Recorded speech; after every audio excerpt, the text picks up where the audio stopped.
Штандови со храна, дрвени куќарки во кои се продаваат новогодишни пакетчиња и украс, книги дедомразовци кои се сликаат со дечиња, е денешната слика од градскиот плоштад. Но и прва година, како пред новогодишната еуфорија поминува во корона пандемија. Па покрај новогодишните декорации, неизбежна е и гледката на граѓани со заштитни маски на лицата.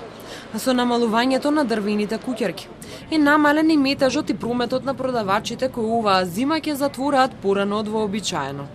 Помалку народ има кога затвораат кафичите. Затоа што знаат дека не може да влезат.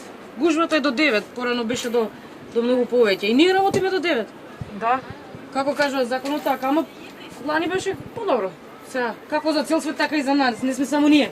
Купува, да, заинтересирани се и ако нешто за подароци, нешто за своји потреби, читање, да. Меѓутоа, она што остана исто како и пред короната, се семејства кои чекаат на фотографија со Дедо Мраз. Поднамалена работата не е како лани, али сепак дечињата си го сакаат Дедо Мраз, доаѓаат поднамален.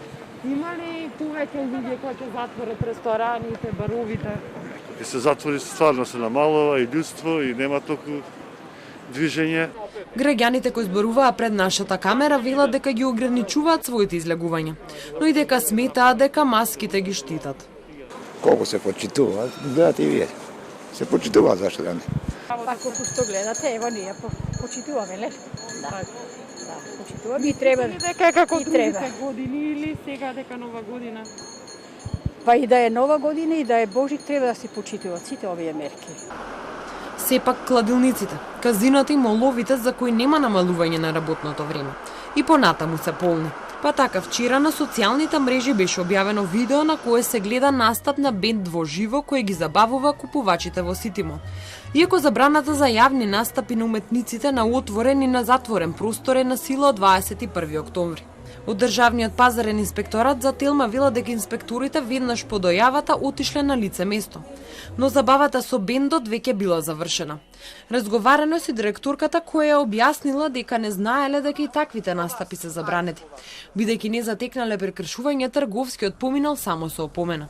Откако е на сила мерката рестораните и кафулињата да работат до 18 часот. Направени се 229 контроли. 4 лица биле приведени затоа што седеле во кафуле во аеродром, на кој инспекцијата веќе му има ставено пломба на врата. Инаку новите рестрикции ќе важат до 20 јануари. Тоа не ги спречи граѓаните кои живеат во странство, во земјите каде што веќе е на сила полициски час, да дојдат во Македонија кај своите семејства и роднини пред божикните и новогодишните празници. Само вчера имало 40 лета, чија дестинација е Скопскиот аеродром. И додека европските земји забрануваат дури нивните државјани да се дојдат дома за Божик. По сликите кои беа објавени вчера, може да се види дека тоа не е случај кај нас, а дополнителна олеснителна околност за тие што сакаат да се вратат. И фактот дека сме единствена земја, која го укине и карантинот и ПЦР тестот, како услов за влез во државата.